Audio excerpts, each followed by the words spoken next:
Selamat berjumpa kembali rekan-rekan mahasiswa Politeknik Gus Durian, program studi kebijakan dan manajemen pajak semester 5 pada mata kuliah akuntansi perpajakan. Pada sesi yang ke-9 setelah UTS ini, kita akan membahas topik kuliah mengenai utang pajak. Baiklah, kita mulai kuliah kita.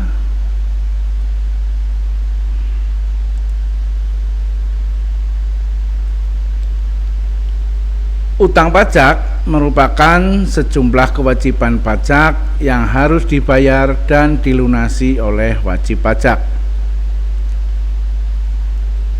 Memahami apa itu utang pajak dan perbedaannya dengan pajak terhutang menjadi hal dasar bagi wajib pajak untuk mengelola perpajakan dengan benar. Sebab utang pajak maupun pajak terutang merupakan bagian yang tidak terpisahkan dalam pengelolaan pajak. Maka dari itu, penting bagi wajib pajak untuk mengetahui dan memahami mengenai utang pajak serta pajak terutang agar dapat memenuhi kepatuhan pajak sesuai peraturan perpajakan yang berlaku.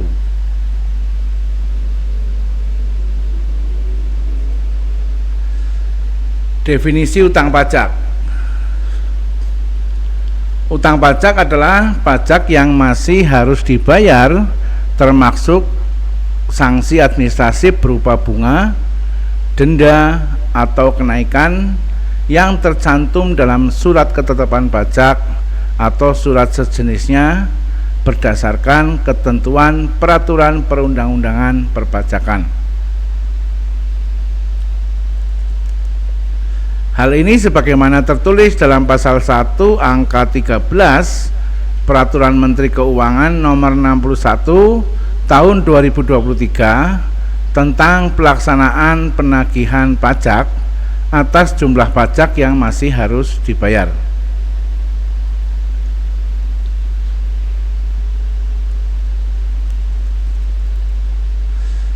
Namun perlu dipahami juga bahwa istilah hutang pajak dan pajak terhutang merupakan dua hal yang berbeda. Berikut perbedaannya.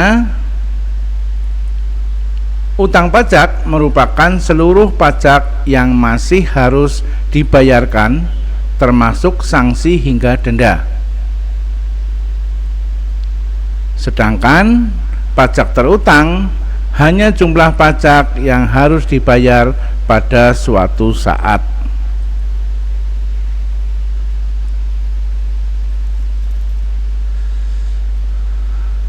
Rohmat Sumitro menyatakan bahwa pajak sebenarnya utang, yaitu utang anggota masyarakat kepada masyarakat. Utang ini menurut hukum adalah perikatan atau disebut dengan verbintesis atau verbintenis. Meskipun pajak itu letaknya di bidang hukum publik, tetapi erat sekali hubungannya dengan hukum perdata dan hukum adat. Jadi di sini disebutkan menurut Rohmat kenapa disebut bahwa pajak sebenarnya utang, ya, antara utang anggota masyarakat kepada masyarakat. Filosofinya adalah hasil pungutan pajak akan dikembalikan kepada masyarakat dalam bentuk biaya-biaya ataupun dana-dana untuk pembangunan, baik infrastruktur maupun pembangunan non-infrastruktur. Oleh karena itu, menurut Rohmat, seseorang yang belum membayar pajak artinya dia berhutang kepada masyarakat. Itu yang dimaksud oleh Rohmat Sumitro.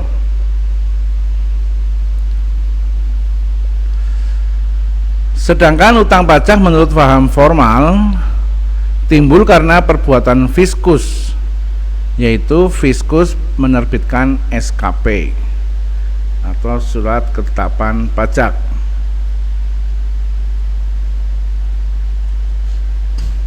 Secara ekstrim, seseorang tidak mempunyai kewajiban membayar pajak penghasilan atau pendapatannya jika Fiskus belum diterbitkan atau belum menerbitkan SKP. Fiskus adalah pihak yang mempunyai kewajiban atau berwenang untuk menetapkan dan menagih pajak. Ya, jadi sebelum surat ketetapan pajak diterbitkan itu disebut dengan pajak terhutang. Tetapi setelah Fiskus menerbitkan SKP itu namanya hutang pajak atau hutang pajak. Sedangkan menurut paham material, hutang pajak timbul karena terpenuhinya ketentuan-ketentuan yang disyaratkan dalam undang-undang. Timbulnya hutang pajak menurut paham material secara sederhana dapat dikatakan karena undang-undang atau karena tadbestan, yaitu rangkaian dari keadaan-keadaan, perbuatan-perbuatan dan peristiwa-peristiwa. Ini banyak menggunakan bahasa Belanda ya, baik yang feitelijk, juridis, persoonlijk maupun zakelijk. Zakelijk itu bahasa gampang sekarang adalah saklek ya, sesuatu yang tidak bisa diperdebatkan. Kalau persoonlijk adalah karena perbuatan atau akibat pribadi. Feitelijk ya bisa diartikan sebagai penetapan sesuai dengan peraturan. Ini hampir sama dengan yuridis.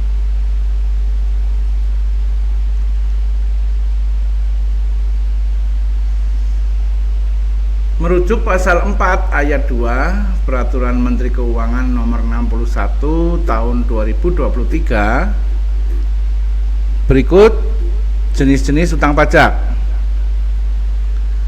yaitu ada pajak penghasilan atau PPH, pajak pertambahan nilai badan dan jasa atau PPNBJ, pajak penjualan atas barang mewah atau PPBM, PPNBM ya. Kemudian pajak penjualan,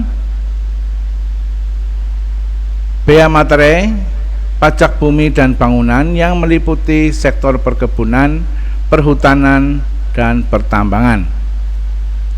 Kemudian yang terbaru, aturan terbaru adalah pajak karbon.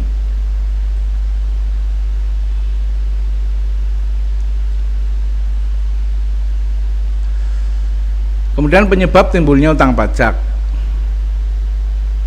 Menurut buku hukum pajak karya Erli Suwandi, sejatinya hutang pajak timbul apakah disebabkan oleh undang-undang perpajakan ataukah dikarenakan tindakan pejabat pajak.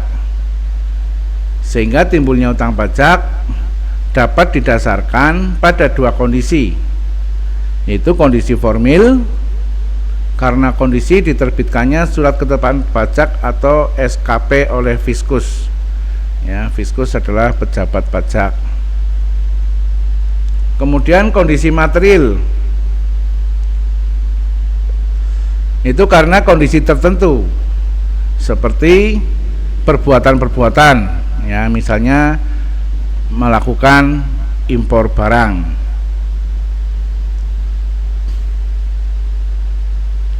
Kemudian keadaan-keadaan, misalnya memiliki harta bergerak dan harta tidak bergerak. Kemudian yang ketiga adalah karena peristiwa, misalnya mendapat hadiah undian, mendapat undian ya, undian ini macam-macam ya, undian karena olahraga dan sebagainya.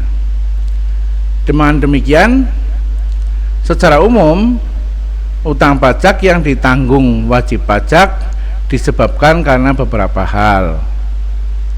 Seperti yang pertama adalah karena hasil pemeriksaan pajak. Yang kedua karena keterlambatan pembayaran. Yang ketiga karena kesalahan perhitungan pajak. Dan yang keempat adalah sanksi administrasi pajak.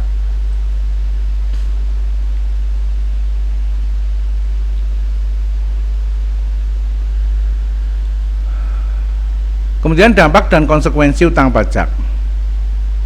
Utang pajak berdampak pada diterbitkannya surat tagihan pajak atau STP.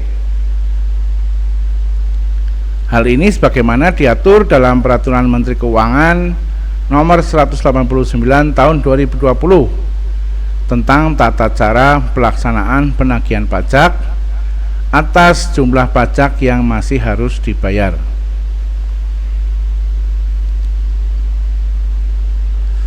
Proses penagihan pajak oleh DJP atau Dirjen Pajak kepada wajib pajak yang tidak melunasi tunggakan pajak adalah sebagai berikut prosesnya. Yang pertama, DJP akan mengirim surat dasar penagihan pajak. Yang kedua, pengiriman surat teguran jika wajib pajak tidak ajukan angsuran atau penundaan dan atau tidak melunasinya sehingga sampai dengan jatuh tempo.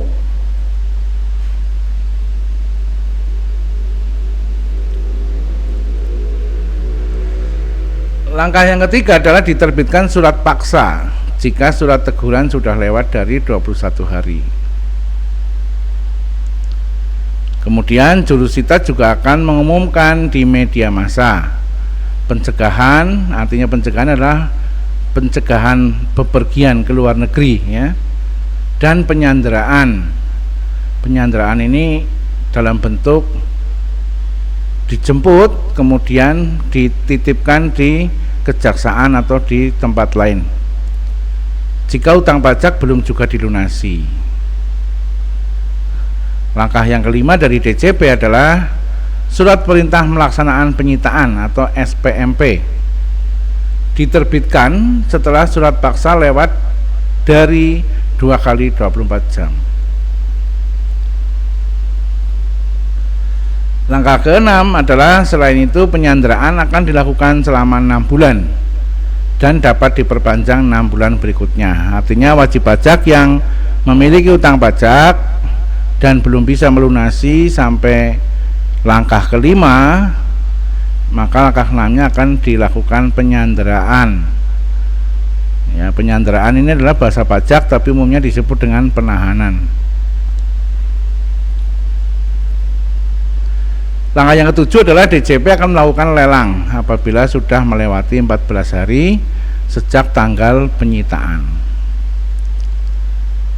Langkah-langkah ini bisa saja kita antisipasi dengan melakukan keberatan pajak, ya. Nanti setelah ada keberatan pajak ini akan kita bahas dalam topik tersendiri nanti, dan langkah-langkah hukumnya seperti apa, proses keberatan pajak seperti apa nanti akan kita bahas dalam topik tersendiri.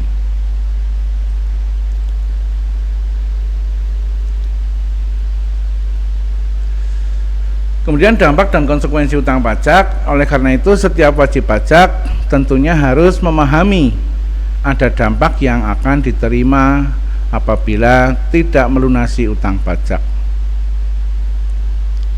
Sebagai konsekuensinya, wajib pajak harus menanggung sejumlah sanksi denda dan bunga atas utang pajak yang tidak dibayarkan. Bahkan beban utang pajak yang harus dilunasi dapat semakin memberatkan karena berpotensi adanya penagihan melalui penyitaan aset dan penahanan rekening bank atau pemblokiran rekening. Seperti yang terjadi akhir-akhir ini, kita santer mendengar berita adanya pemblokiran pengusaha susu di Boyolali, ya. Ujung-ujungnya jika utang pajak tidak juga dibayarkan, wajib pajak bisa saja menanggung reputasi yang tercoreng hingga menghadapi sanksi pidana.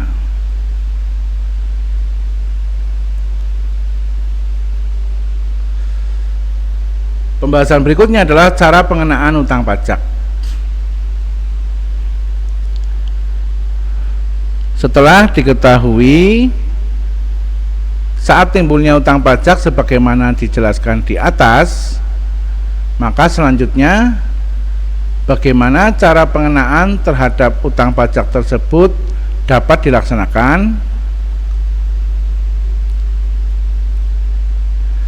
menurut Wirawan dan Ilyas menurut Wirawan B. Ilyas dan Richard Barton dalam buku Hukum Pajak tahun 2004 halaman 22, ada 3 cara pengenaan pajak dapat dilakukan, yaitu cara yang pertama adalah pengenaan di depan atau disebut dengan Stätsel fiksi. Yang kedua, cara pengenaan di belakang atau disebut dengan Stätsel real. Dan yang ketiga adalah cara pengenaan campuran, kombinasi antara Stätsel fiksi dan Stätsel real. Itu bukan nil ya, tapi real maksudnya.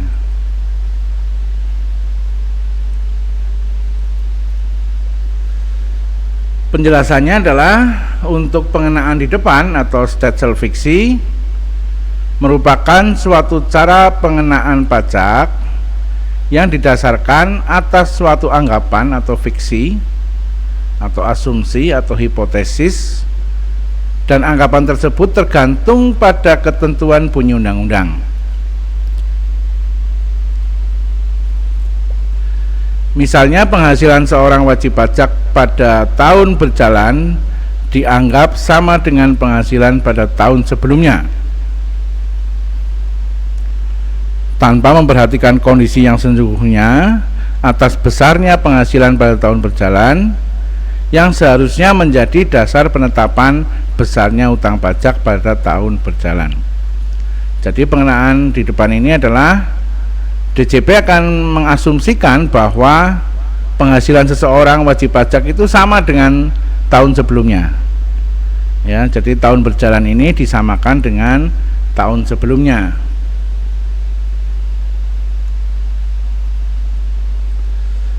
Dengan adanya anggapan demikian, maka Fiskus dapat dengan mudah menetapkan besarnya utang pajak untuk tahun yang akan datang.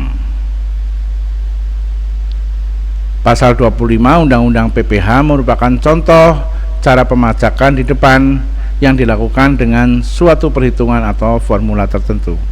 Dan ini biasanya dikenakan kepada pegawai-pegawai tetap yang relatif penghasilannya sama setiap bulan.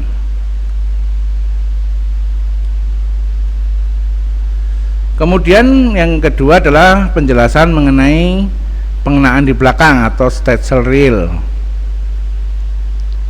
Merupakan suatu cara pengenaan pajak yang didasarkan pada keadaan yang sesungguhnya atau real atau nyata yang diperoleh dalam suatu tahun pajak.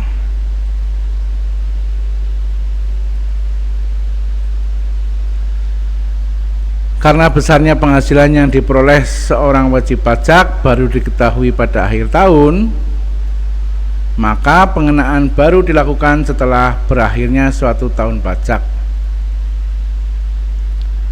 Dengan demikian, utang pajak dari wajib pajak baru akan dikenakan di belakang, yaitu sesudah berakhirnya tahun pajak yang bersangkutan.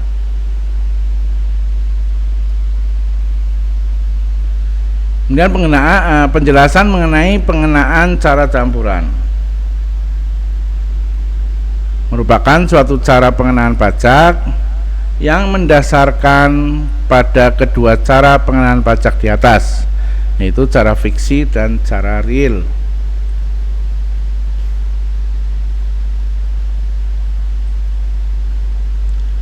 Pada awal tahun pajak, Fiskus akan mengenakan pajak berdasarkan anggapan atau fiksi yang ditentukan dalam undang-undang. Yang selanjutnya setelah berakhirnya tahun pajak akan dilakukan pengenaan pajak kepada wajib pajak berdasarkan keadaan yang sesungguhnya atau real. Undang-undang PPH pada prinsipnya mendasarkan pengenaan pajak dengan cara campuran ini. Maka nanti pada saat pelaporan akan dikenal dengan istilah lebih bayar dan kurang bayar. Ini karena pengenaan atau menggunakan metode campuran ini. Kemudian cara penyelesaian utang pajak. Sesuai pasal 4 dan 140 Peraturan Menteri Keuangan Nomor 61 Tahun 2023, utang pajak dapat diselesaikan dengan cara yang pertama melunasi. Ya, ini udah pasti lah ya. Yaitu wajib pajak dapat menyelesaikan utang pajak dengan cara melunasinya sekaligus sesuai jumlah yang tertera pada surat tagihan pajak.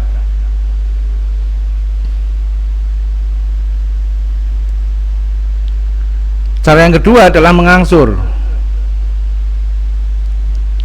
Berikutnya, wajib pajak dapat membayar utang pajak dengan cara dicicil atau mengangsur sesuai dengan ketentuan peraturan perundang-undangan yang mengatur tentang pengangsuran.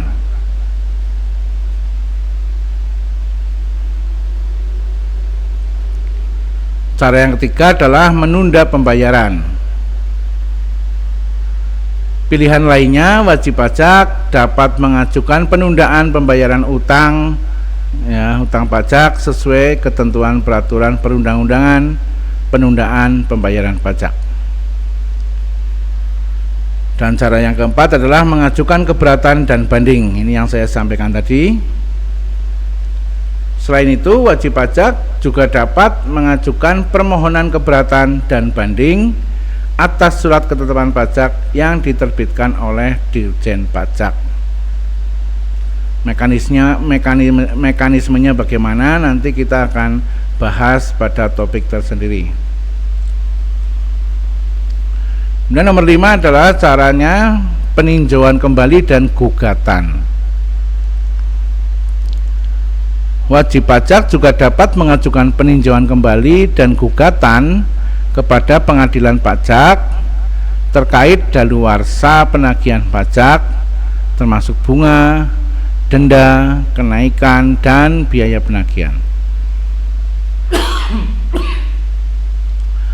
Perlu diingat, apabila wajib pajak tidak melunasi utang pajak yang masih harus dibayar setelah lewat jatuh tempo pelunasan, maka akan dilakukan tindakan penagihan pajak seperti yang sudah kita bahas pada topik sebelumnya.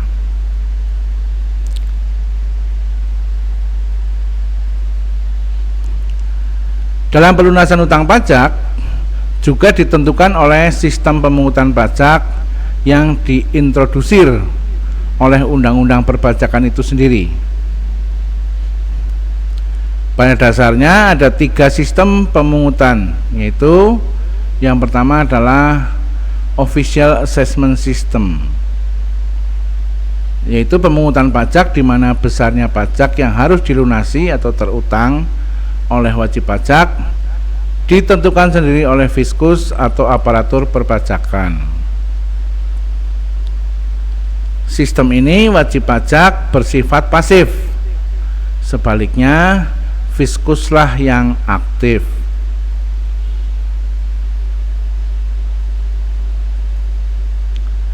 Yang kedua adalah self-assessment system, yaitu suatu cara pemungutan di mana wewenang menghitung besarnya pajak yang terutang oleh wajib pajak diserahkan oleh inspeksi pajak kepada wajib pajak yang bersangkutan. Sehingga dalam sistem ini wajib pajak harus aktif untuk menghitung, menyetor, dan melapor kepada inspeksi pajak.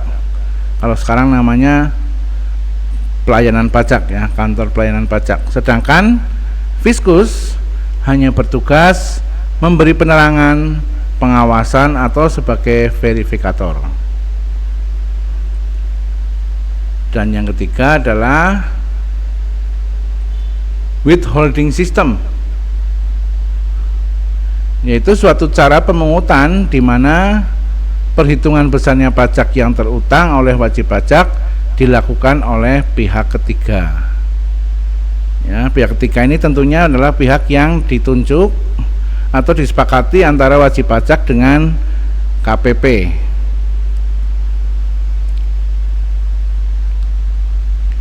Pelunasan utang pajak dilakukan dengan pembayaran dan penagihan pembayaran merupakan perbuatan hukum yang hanya sah jika dilakukan oleh satu subjek hukum yang mampu melakukan perbuatan hukum atau back-WAM.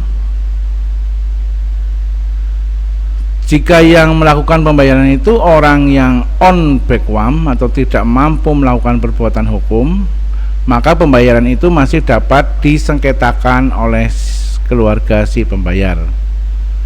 Ya, di sini patokan back-WAM dan on back-WAM biasanya satu mengenai umur wajib pajak, yang kedua mengenai status ataupun kemampuan secara akal sehatnya.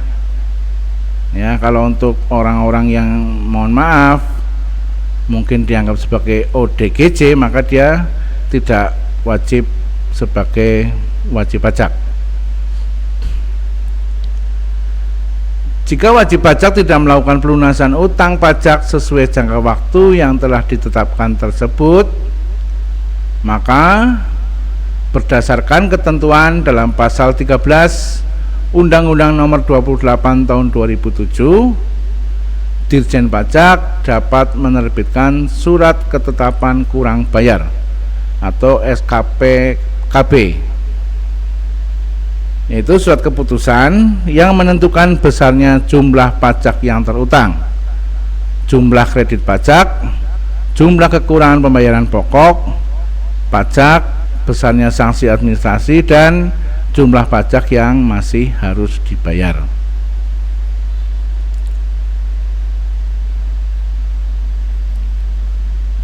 Kemudian pencegahannya bagaimana? Mengacu pada terjadinya utang pajak seperti yang telah disebutkan di atas, maka ada hal yang memang akan selalu timbul utang pajak, kendati tidak adanya penerbitan surat ketetapan dari Dirjen Pajak.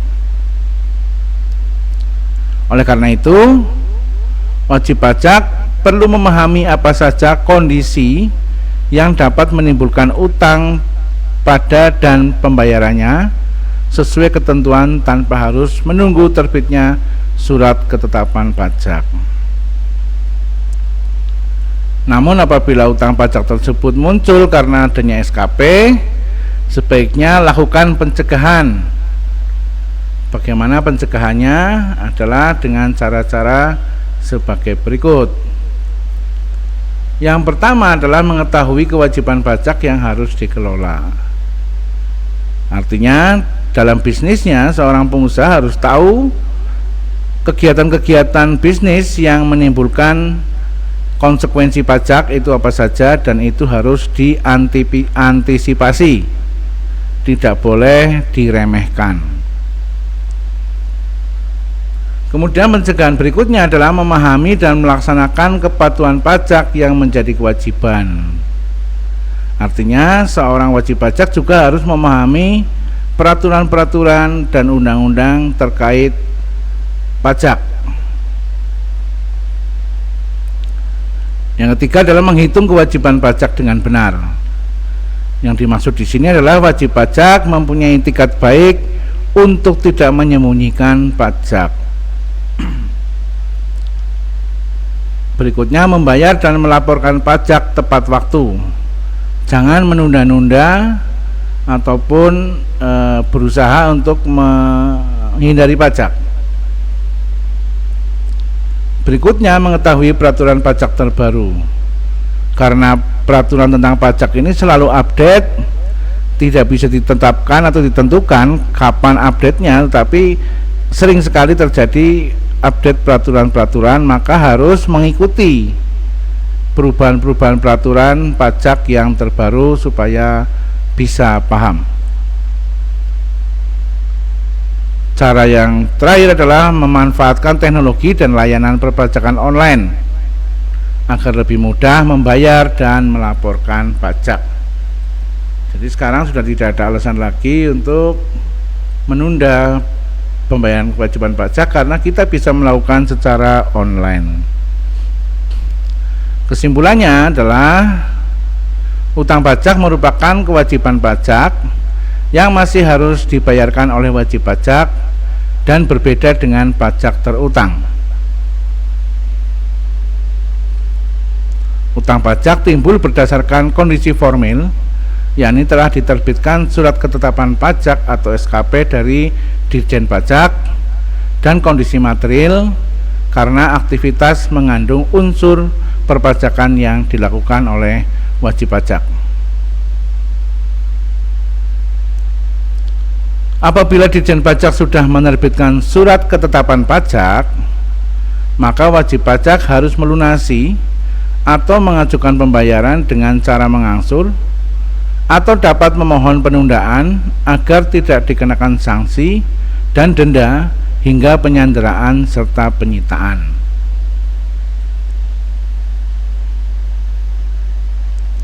Itu yang bisa kita bahas pada kuliah kita kali ini tentang utang pajak. Ini hanya sebagai sebagai pemantik pengetahuan tentang utang pajak. Silahkan rekan-rekan mahasiswa untuk rajin-rajin mencari literasi yang lebih luas, baik literasi digital maupun literasi non-digital atau manual. Subscribe bagi yang belum subscribe channel saya, kemudian like dan share ke banyak orang. Siapa tahu apa yang kita bahas kali ini bisa juga memberikan manfaat kepada banyak orang lain. Berkomentar pada kolom komentar channel ini, khususnya bagi mahasiswa Politeknik Gus Durian, sebagai bukti kehadiran kuliah. Terima kasih atas perhatian Anda. Kita akan bertemu lagi pada kuliah-kuliah kita berikutnya.